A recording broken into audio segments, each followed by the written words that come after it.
글로벌 활기찬 노후, 노인이 바라는 지원 사회에 대해서 살펴봅니다. 흔히 액티브 에이징이라고 하는데요. 국내적으로 인기가 있는 특히 시니어들이 바라는 그런 정책은 어떤 것인지 살펴보겠습니다. 먼저 고양시정연구원에서 나온 활동적 노화 정책 연구 보고서를 중심으로 그 속에 있는 여러 가지 사례 중에서 액티브 에이징 우수 사례, 미국, 영국, 일본, 스페인 국내 사례를 제가 뽑아봤고요. 또한 고양시민 대상으로 한 설문 결과를 통해서 본 노인이 원하는 복지 서비스 그리고 시사점에 대해서 하나씩 차근차근 살펴보겠습니다. 안녕하세요. 저는 시니어 라이프 비즈니스를 연구하는 최학입니다. 고양시정연구원에서 나온 보고서에 보면 앞부분에 액티브 에이징이라는 것에 대한 정의를 구분하고 있습니다. WHO에서 한 정의를 보면요. 삶의 질을 높이기 위해서 건강, 참여, 안전, 여기에 있어서 기회를 최대화하는 것이다 라고 얘기를 합니다. 그래서 결국 노인들이 원하는 사회적인 것, 경제적인 것, 문화적, 정신적, 시민적 활동에 지속적으로 참여하도록 돕는 것, 이것을 액티브 에이징이다, 그 활동이다라고 얘기를 하는데요. OECD에서는 노인들의 삶을 비교하는 기본적인 지표를 가지고 있습니다. 이것이 좋은지 나쁜지는 차치하고 어떤 것들에 관심이 있냐를 보면 주로 기대 여명이라는 수명적인 것들, 그리고 은퇴 후에 언제 은퇴를 하는지, 그리고 그 은퇴 후에 기대 여명이 어떤지, 경제활동 참여율 어떤지 이런 것들을 봅니다. 근데 안타깝게도 우리나라는 이제 급속히 고령화가 시작되면서 우리가 잘 알다시피 노인 소득 빈곤율이라든지 전체로 봤을 때 노인이 차지하는 그 경제 소득 수준을 가지고 측정을 하는데요. 이것이라든지 자살률 이런 것들이 그 나이가 많아질수록 높아지는 것을 알 수 있습니다.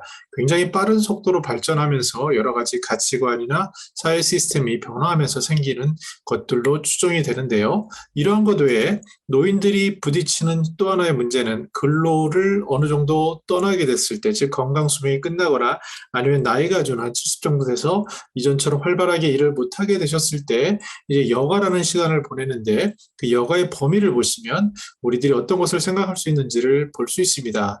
오락이라든지 취미, 또 화초 텃밭 가꾸기, 화투나 고스톱, 독서, 바둑 장기, 그 수업에 참여하시는 것, 낚시를 하는 것, 또 종교 활동을 하시는 것, 쉬시는 것 중에 산책, 음악 감상, 스포츠, 문화예술, 이런 것들을 들 수 있습니다. 그 아래 보시면 아주 조그만 것들이 있는데 더 나아가서 시니어 삶을 살펴보면 목욕이나 사우나, 찜질방, 지금 코로나로 많이 위축됐지만 이런 것들도 있고요. 또 단순히 라디오 청취한다든지 요새 이제 유튜브 보신다든지 이런 것들도 있습니다. 영화를 보시고 박물관을 가고 전통 예술 문화 공연을 보시고 또 악기 연주나 이런 문화활동, 서예 이런 곳에 참여를 하시거나 또는 자동차 드라이브를 한다든지 여행을 간다든지 소풍을 간다든지 이런 것들을 다 포함하는데 마치 은퇴 후에 우리가 할 수 있는 범위를 망라하는 것이라고 할 수 있겠습니다. 여전히 더 버킷리스트나 이런 곳에서 본 특이한 것들은 전체적인 관점에서는 잘 드러나지 않는데요. 이번 사례 몇 가지를 통해서 어떤 것들이 있을 수 있는지 보면 좋겠습니다. 뉴욕에는 고령 친화 도시라고 해서요. AFC라고 하죠. 에이지 프렌들리 시티 이렇게 정해서 활동들을 하는데 큰 개념적으로 공간에 대한 것, 또 그리고 교통에 대한 것, 또 집에 거주하는 것, 더 나아가서 지역사회와 시민이 어떻게 참여하는지, 또 건강한 사회 서비스는 무엇인지 이렇게 되어 있습니다. 제가 눈에 띄는 부분 중에 하나는 영양 지원이라든지 죽음 준비, 웰다잉이라고 하죠. 이런 것까지 이제 하나하나 들어가 있고요. 우리나라에서 이 개념이 처음 도입된 것은 아마 유니버셜 디자인이라는 것이라고 생각이 들고요. 제가 주식회사 시니어 라이프에 있을 때 저희가 이제 광주 비엔날레에서도 2000년대 초반에 그 소개했던 그런 기억이 납니다. 단순히 모든 사람을 위한 디자인, 특히 이제 장애인이나 나이가 들면서 노화가 되면서 그 시민들이 걸어 다닐 때 겪는 불편함 이런 것들인데 우리 문제로 보면은 지하철을 이용해 보시면 엘리베이터가 없다든지 휠체어를 타야 되는데 접근성이 안 된다든지 비단 장애인들만의 문제가 아니라 시니어들의 문제로 이제 다가오고 있습니다. 근데 중요한 것은 시니어는 누구나 다 장애인이 될 확률이 높습니다. 특히 이제 한 10% 정도의 분들은 노인장기 요양보험을 받게 되는데 엄밀하게 따지면 어느 정도 지원이 필요한 범주라고 할 수 있을 것 같습니다. 누구나 다 후천성 장애인이 되는데 이러한 것들, 특히 신체적인 변화에 따른 것이 초반부의 고령친화 도시의 방향성이었다면 점차 발전할수록 우리는 지역사회와 사람들과 어떻게 소통하는지 이런 부분까지 확대되는 모습을 볼 수 있습니다. 몇 가지 눈에 띄는 아주 좋은 베스트 프랙티스라고 하죠. 국내 사례를 소개하면 첫 번째로 뽑은 것은 뉴욕 노인을 위한 문화 가이드입니다. 저도 맨하탄에 아주 짧게 가본 경험이 있는데요. 그러면 그곳에 있는 분들이 문화를 느끼기 위해서 미국 민속예술 박물관 같은 곳에 알츠하이머나 치매 환자 또는 간병인을 위해서 무료 프로그램을 제공한다. 그리고 또 무용극장에서는 적합 운동 및 프로그램을 제공한다. 또 카네기홀 이런 곳에서는요, 무료 티켓을 주고 이곳에서 어떤 교육을 할 수 있는 프로그램을 제공한다. 뭐 이렇게 돼 있는데 우리나라에 있는 많은 문화예술기관에서 이미 하고 있고 저희는 더 나가서 오히려 그곳에서 문화예술 교육 프로그램을 운영을 하고 있는 그런 것들을 알 수 있습니다. 그래서 그만큼 우리나라에서 노인 정책을 위한 문화 정책을 굉장히 빨리 따라가고 있다고 볼 수 있는데요. 그 다음 주목할 부분은 주택 공유입니다. 요새는 이제 LH나 SH 같은 곳에서도 노인 주택을 위한 것들을 많이 만들고 있고 특히 이제 실버타운이라는 것도 더욱 확장되고 있습니다. 실버타운이 초기에 우리나라에 들어왔을 때만 하더라도 아주 소수의 얘기였고 그것이 뭐 전체가 되겠어라고 했는데 이미 한 20년 지난 지금은 그 수요를 공급이 따라가지 못하는 사태에 있는 것 같습니다. 그래서 초반부에 우리나라에서 실버타 사업, 실버타운의 초기의 정책과 만든 것에 그 관여하셨던 분들이 다시 20년이 지나서 다시 쓰임을 받고 더 열심히 활동한다는 소리를 제가 듣고 있고 특히 대기업 같은 데서는 이쪽의 방향성을 가지고 그 부산이나 이런 데는 아예 그냥 실버타운을 크게 만드는 것을 듣고 있습니다. 저도 장흥에 실버 산업 전문가 포럼에 계신 그 대표님께서 그곳에 70만 평의 그 조성을 했을 때 입주자 대표로 잠깐 관여한 적이 있는데요. 그런데 그러한 노력들이 그때는 너무 빨랐고 이제는 그 시기가 성숙되면서 점차 노인들의 주거 문제에 대한 이슈들이 커가고 있는 것 같습니다. 더 나아가서 중국의 경우에는 초창기부터 아예 거시적으로 실버타운 아니면 요양시설을 짓는데 약 5,000베드인 것까지 짓는 그런 경험을 보면서 제가 좀 충격을 받았는데요. 물론 그 당시에는 그곳에 공실률이 너무 많았습니다. 그러나 이러한 것들, 주택에 대한 것들이 삶에 있어서 굉장히 기본적인 것이라는 것을 느끼게 해주는데 우리나라의 경우에는 약 70에서 80%가 시니어가 자택을 가지고 계시기 때문에 아직은 체감이 덜 되는 문제지만 어떤 문제가 생기냐면 빈집이 우리나라도 일본처럼 지방을 가면 이제 30%를 상회하는 경우가 발생을 합니다. 일본에서는 이 빈집 문제를 통해서 신탁 서비스 같은 것이 등장을 하는데요. 그 이유는 빈집을 두고 사망하셨을 때 그 후손들이 거기에 대해서 처리하면서 겪을 문제들이 너무 심각하기 때문이죠. 단순히 이런 곳에서 그치는 것이 아니라 이제는 주택 공유 서비스로 진화를 하고 있습니다. 주변에도 여러 이제 주거 공동체라든지 이러한 모델들을 테스트하고 계시는데요.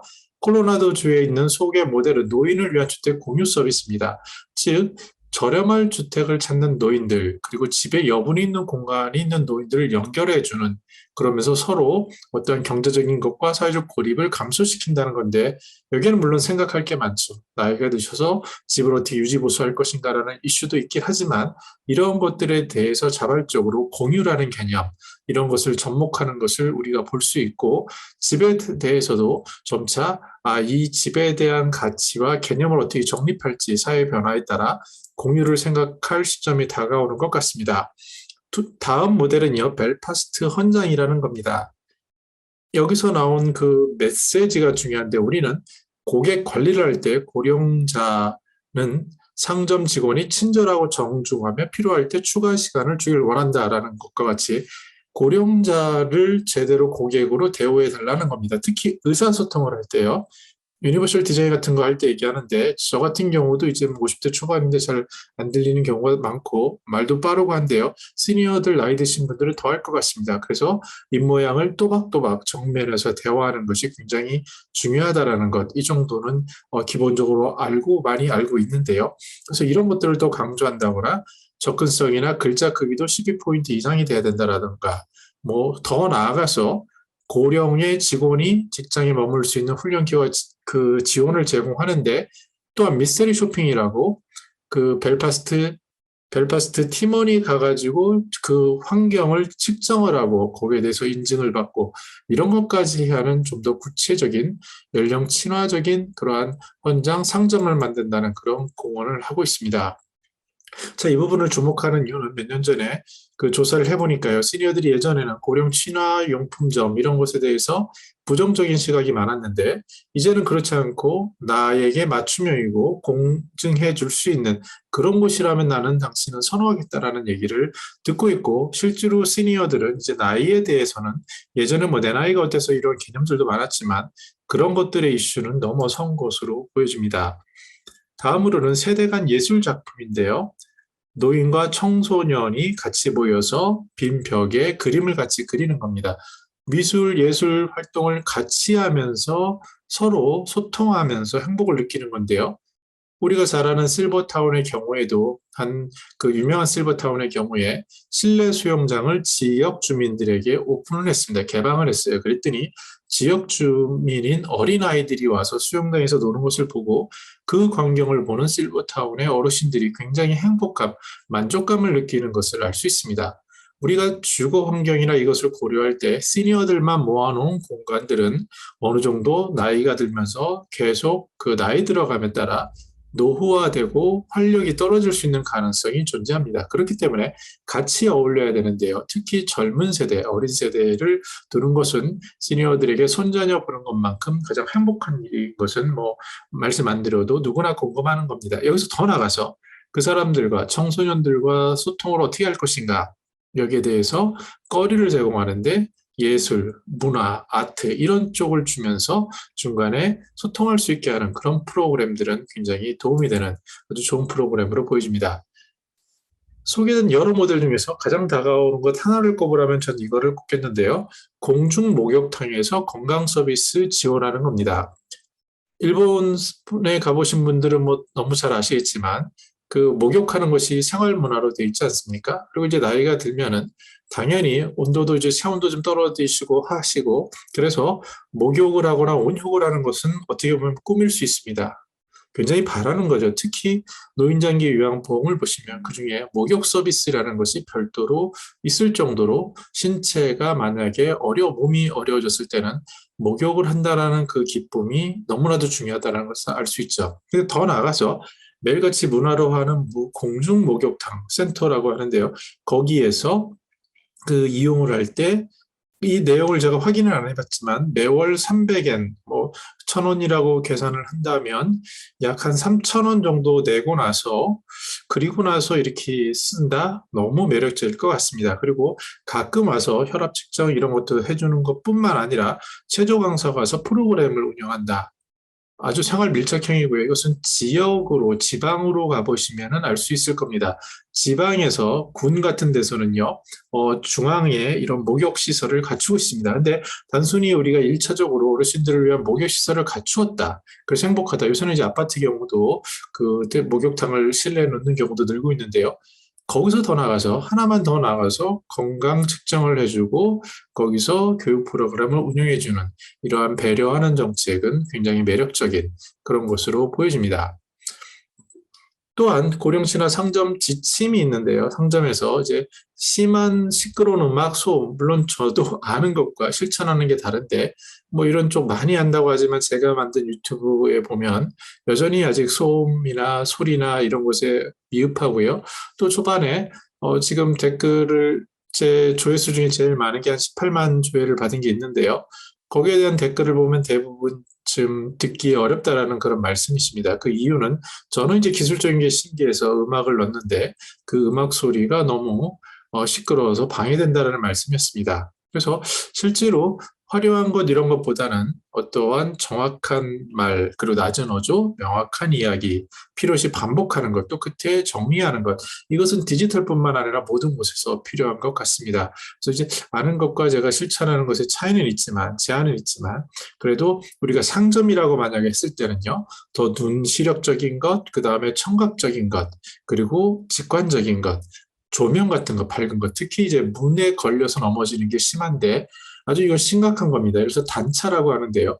아주 상점에 갔을 때 조금이라도 높은 단차가 있으면 걸려서 낙상을 하시게 되면 낙상이 시니어인 경우에 3분의 1은 사망으로 이르게 되는 중대한 사건입니다. 왜냐하면 낙상을 하면 눕게 되시고 와상이 되기 때문에 그렇다고 말씀할 수 있는데요.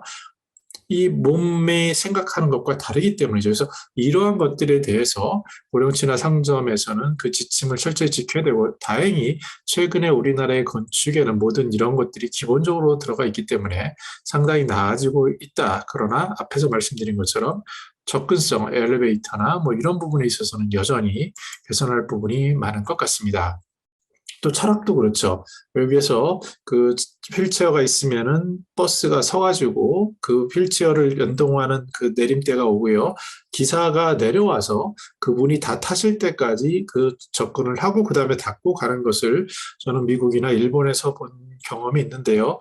우리나라에서는 그런 장치는 갖췄지만 실제로 그것을 행동으로 하는 것까지는 굉장히 어려운 그런 걸 문화적인 것들도 굉장히 뒤따라야 되고요. 이러한 것들이 우리가 고령사회가 되면서 하나하나씩 배려해야 할 부분이라고 생각이 듭니다. 다음으로 노인 관광 프로젝트에 대한 건데 아예 그냥 패키지로 얘기하는 겁니다. 스페인의 경우에 유럽 노인을 위해서 휴가를 왔을 때 완전히 당신들 고민하지 마세요. 필요한 모든 것을 제공합니다. 어느 호텔에서 목적지마다 어떤 요리법, 자연 어디 가실 것 이런 것들에 대한 맞춤형을 하고 아예 거기에 인센티브까지 제공을 하는 거죠. 이런 것들에 대한 니즈는 굉장히 클 것 같습니다. 왜냐하면 여행이라는 것은 아시겠지만 시간적인 여유와 경제적인 여유가 맞물렸을 때 일어납니다. 근데 액티브하고 건강하신 분들의 경우에는 알아서 하거나 혼자서도 갈 수 있지만 신체적인 제약이 생겼을 때 특히 그러면 75세 건강수명을 73세, 75세라고 보면 평균적으로 그 이후의 분들은 제한을 받습니다. 제가 살아가는 부모님들의 경우에도 보더라도 이제 연세가 많아지시니까 활동 범위가 좁아들게 됩니다. 뭐 비행기 타고 가는 것도 굉장히 어려워하실 수도 있고요. 그런 분들을 위해서 일본의 경우에는요, 벌써 20년 전 이야기인데요. 그 일본에 있는 교수님께서 어, 이런 말씀을 하셨어요. 가장 그 인기 있는 매력적인 상품은 만약에 내가 휠체어를 타는 분인데 어떠한 도움을 받아서 수중 스쿠버를 한다든지 뭐 이런 것들이었어요. 개썰매를 탄다든지.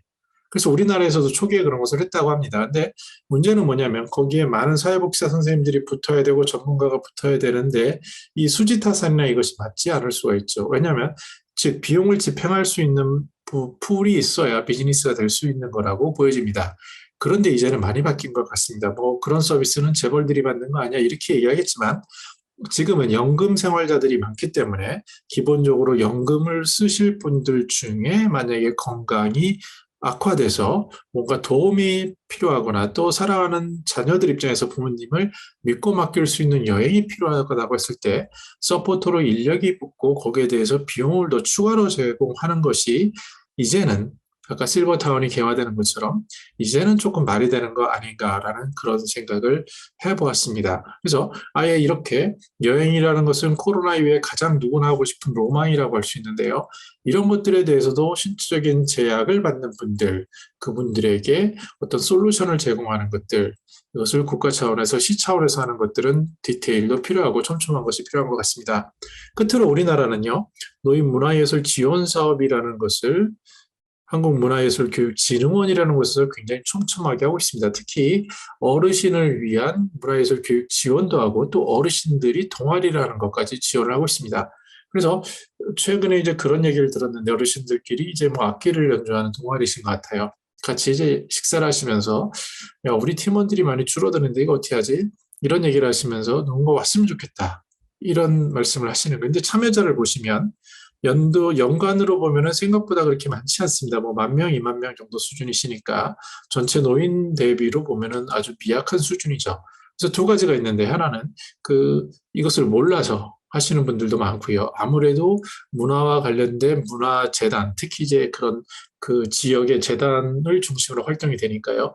그곳에 한번 발길을 내놨거나 특히 노인복지관 같은 데서 정보를 얻거나 이런 분들은 오히려 이런 것을 하기가 쉬운데 그 경험치가 없는 분들은 처우기가 너무 어렵습니다. 근데 역으로 생각할 때 쉽게 생각하실 부분이요. 지금 현재 동아리를 하거나 그런 프로그램을 하시는 분들은 항상 구인을 합니다. 예를 들어서 지역에 있는 뭐 미술관이나 음악관이나 이런 데를 가보시면은 항상 포스터 같은 게 붙어 있죠. 어떤 뭐 교육 프로그램을 진행하는데 지원자를 받습니다. 이런 것을 보셨을 때 그냥 무심코 지나가지 마시기 바랍니다. 이런 것들이 다 이런 문화예술 교육으로 연결이 되어 있고요. 그 경우에는 아직 아는 분들도 많이 없고, 물론 한 번 하시는 분들은 계속 좋아서 선점하시면서 계속 하시지만 항상 새로운 참여자를 원하고 있는 상황입니다. 다시 말씀드려서 이 정보의 비대칭이 어느 정도 존재할 수 있는 부분입니다. 그래서 여러분들께서 이런 게 관심이 있다면 대부분 다 국가에서 지원하는 비용으로 할 수 있고 굉장히 시간을 선용하고 참여하신 분들을 저도 뭐 거의 굉장히 많은 분들을 수년에 걸쳐서 인터뷰하면서 보면 그 만족자가 굉장히 좋습니다. 그리고 특히 이 프로그램에 대해서 계속 연구를 하고요. 보완점을 계속 만들어가고 있기 때문에 제가 봤을 때 전 세계 어디 내놔도 이렇게 촘촘한 프로그램은 현재 없지 않을까라고 뭐 감히 말씀드릴 수 있는 그런 우수한 프로그램이라고 할 수 있겠습니다. 그래서 지역사회에서 문화예술, 특히 뭐 도서관이라든지 미술관이라든지 그런 곳에 있는 안내 활동, 어르신인데 내가 참여할 게 무엇이 있는지라고 물어보신다면 아마 생각보다 놀랍게 많은 프로그램들이 현재 진행되고 있고 준비되어 있고 거기서 만나는 분들을 통해서 더 즐거움을 얻을 수 있지 않을까. 물론 지난 2년간은 코로나 때문에 이게 비대면 이런 것도 있었지만요. 그 와중에서도 새로운 방식을 찾는 노력하는 것을 알 수 있습니다. 이 보고서에 보면 또 이제 이런 것들도 있습니다. 이게 고양 시민을 위한 거니까 고양시 사회조사라는 걸 합니다. 그래서 당신들의 노후 생활비에 지출 부담이 큰 게 뭐냐 이렇게 여쭤보니까 의료비가 제일 큽니다. 그 다음에 주거비, 그 다음 식료품비입니다. 젊었을 때는 이것을 이해하기 어렵습니다. 물론 그 외에 다양한 게 있으니까 자녀 교육비라든지 뭐 여행이라든지 이런 게 있지만 실제로 노년이 되고 평균치로 보게 되면은 대부분 제일 큰 부담은 정부 혜택이 많음에도 불구하고 의료비 보건이고요. 그 다음에 주거에 관련된 것, 그 다음에 먹는 것에 대한 겁니다. 예전에는 경조사비에 대해 굉장히 많았습니다. 그래서 심지어 우스갯소리로 경조사비 때문에 해외 이민을 생각한다라는 말이 이상하게 들리지 않았던 때도 있는데요. 그만큼 이런 부분에 대해서 우리가 무엇이 노후의 삶이 중요한지를 알아야 될 것 같고요. 그러면 노인이 인지하는 노인의 문제는 뭐냐 여기에 대해서 여전히 경제 문제가 제일 크고요. 그런데 특이할 것은 노인을 전기, 중기, 후기로 연령별로 놓고 보면은 나이가 들어갈수록 경제의 문제는 줄어드는 것을 확실히 알 수 있습니다. 건강에 대해서는 나이가 들수록 더 높아지는 걸 알 수 있죠. 근데 가장 중요한 외로움 소외감도 나이가 들어갈수록 점점 커지게 됩니다. 즉 우리가 단순히 생각해 보면요. 초반에 60대 이때는 아직 자녀에 대한 부담도 있고 어떤 노후에 대한 막연함도 있고 해서 먹고 사는 문제가 굉장히 크게 보여지게 됩니다. 그리고 건강도 점차 건강 수명이 줄어들게 되면서 신체적인 증후를 느끼면서 건강에 대한 이슈가 발병을 하고 만성 질환은 나이가 많아질수록 누구나 다 갖게 되는 이런 문제에 봉착을 합니다. 근데 더 중요한 것은요. 이러면서 몸과 경제가 위축되면서 외로움 소외에 대해서 제대로 대처하지 못했을 때 후기 노인의 경우에 21%가 이게 가장 심각한 문제라고 하고 앞에서 보신 재살률 같은 것도 그런 부분도 물론 경제 문제가 크게 좌우하지만 더 클 수도 있고요. 더 저는 인터뷰를 해보면 이런 것도 있습니다. 재산은 굉장히 많고 건강은 엄청 하신데 가장 큰 문제는 그동안 가족 간에 특히 사모님, 뭐 부인이나 남편과의 관계 그리고 자식들과의 관계가 너무나도 악화돼서 그 삶이 마치 남들이 볼 때는 행복해 보이지만 그 본인 스스로는 지옥을 살고 있는 그런 느낌을 겪는 분들도 많고 나이 먹어서 친구 3명 있는 것이 그렇게 어려운 일인지 저는 이제 50대 초반인데 점차 알아가고 있습니다. 그래서 그 스스로 당신의 문제도 되고 상대방의 문제도 되고 여러 가지 문제가 있겠지만 그만큼 외로움 소외감 문제는 나이가 들수록 중요한 문제다라는 것을 미리미리 간파하시고 앞에서 보여준 프로그램에 참여하는 것이 중요해 보입니다. 그래서 노인이 희망하는 노인복지 서비스는 뭐냐 그랬더니 뭐 건강검진 이거는 뭐 그 답변이 높을 뿐이죠. 큰 의미는 잘 모르겠습니다. 그리고 간병이나 목욕 막상 아프게 되면은 노인장기 요양보험에서 가장 많이 들어가는 것들이고요. 그 다음에 이제 가사 서비스 보시면 나이가 들수록 이 부분에 대해서 좀 이제는 힘든 거죠. 예를 들어서 정기 노인이라고 하면 뭐 60대 초반 뭐 이렇게 되실 텐데 그분들조차도 60대죠. 그러니까 그분들조차도 한 14% 정도는 이거 지금 집안 청소, 식사, 뭐 삼식이라는 말 이런 거 있지 않습니까? 이거에 대한 부담감이 좀 존재를 합니다. 그래서 식사 서비스가 중요해지는 거죠. 특히 이제 좀 나도 해방되고 싶어 이런 분들이 많이 느끼실 거예요. 가사노동에 굉장히 투여되신 분들은 그런 분들이 한 20% 정도 되시는 거예요. 뭐 더 많죠. 그래서 이 부분에 대한 식사의 문제가 이제 새롭게 생기는 주거 서비스, 특히 실버타운 이게 좋은 게 식사 문제가 해결되고 가사 문제가 해결되는 거 아니겠습니까? 그래서 그런 것들에 대한 거는 일반 아파트에도 적용되고 있고요. 이것을 어떻게 풀어갈 것인가에 대한 고민들이 다각도로 되어 있어서 특히 이제 노인복지관을 이용하시면 거기에는 아주 검증된 맛있고 영양이 배려된 영양사 선생님이 챙겨주는 그런 음식을 먹을 수 있어서 많은 분들이 식사 한 끼 정도는 노인복지 근처에 노인복지관에 식사하시거나 이런 것들을 저는 강하게 추천을 드립니다. 그 다음에 보실 것은요, 그 취업 알선은 이제 나이가 60대의 얘기고 70대만 넘어가도 이제 굉장히 어려워지기 때문에 당연히 줄어들게 됩니다. 그리고 나서는 여가 활동에 대한 것들, 이것도 70대 정도가 넘어서게 되면은, 뭐 원하지 않을 수도 있겠지만 신체적인 제약 때문에 많이 줄어들게 되는데요. 이러한 것들에 대해서 전반적으로 무엇을 원하는지 연령별로 기본적인 것부터 채워나가되 이 서비스 차원에서는 이런 것들에 대한 고민이 필요해 보인다라고 할 수 있습니다. 그 만족도, 활동적 노화와 행복감에 뭐가 영향을 미치냐에 대해서는 건강이 가장 컸고요. 그 다음에 이제 안전하다라고 느끼는 것. 여기는 여러 가지가 있는 것 같습니다. 신체적인 것도 있고 경제적인 것도 있겠죠. 또 더 나아가서 이 소득에 대한 것, 그리고 우울하지 않는 것, 이런 것들이 결국 건강한 노화의 핵심이라는 것으로 이 보고서 뒷부분에 그 마무리가 되고 있습니다. 정리해 보겠습니다. 삶의 질 향상을 위해서 지속적으로 노인에게 기회를 주는 것, 그 기회를 최대화하는 것이 바로 액티브 에이징, 그런 활동적 노화 이렇게 정의를 하고 있는데요. WHO 기준으로는요. 그러면 시니어들의 삶에 있어서 이러한 기회를 최대화하는 방향성에 있어서는 기본적으로 건강에 대한 것, 그리고 먹는 것, 집에 대한 것, 이런 것들은 기본 안전망으로 깔려 있어야 될 것 같습니다. 더 나아가서 이동하실 때 불편하지 않게, 생활하실 때 불편하지 않게 안전하게 해주는 그런 것들이 중요하고, 특히 일본은 지진이 있어서 너무나도 뭐 노이로제식으로 중요하게 생각하는 부분인데요. 시니어들이 같이 생활하는데 노화하더라도, 관계가 축소되더라도 안전함을 느낄 수 있는 그런 시스템. 이것보다 더 중요한 것은 이제 앞으로 지역사회 속에서 어떻게 소외되지 않고 이전과 같이 어울릴 수 있는지, 그런 프로그램을 얼마나 잘 만들어낼 수 있는지, 그렇게 함으로써 이 시니어들이 젊은 사람과도 어울리고 그 사회 속에서도 기여하고 그러면서 삶이 윤택해지면서 더 건강해지는 그러한 지속적인 기회가 최대화되는 그런 삶을 어떻게 만들고 제공하는지, 이러한 것들이 어떤 국가적인 과제 그리고 사회적인 과제, 특히 그 1,000만 노인들이 이제 곧 다가오는 이 초고령화 사회 속에서 정책을 하시는 분이나 이쪽에 연구하시는 분들이 고민할 그런 부분이라고 생각이 듭니다. 참여, 어울림, 결국 이런 것들이 인간의 본질일 수 있고요. 웰다잉에 가서도 자기가 결정을 하고 어떤 유산을 남길지, 이런 부분으로 더 이어지는 거라고 했을 때 우리가 기본적인 세팅 이후에 어떻게 우리의 삶을 더 참여할 수 있게 할지, 정책적인 지원뿐만 아니라 당사자로서는 내가 어떤 부분에 참여할 수 있을지에 대해서 한번 지역사회에 관심을 가지고 하나하나씩 찾아보면 좋겠다라는 생각을 해봤습니다. 저는 더 나은 시니어 삶 공동체를 연구합니다. 감사합니다.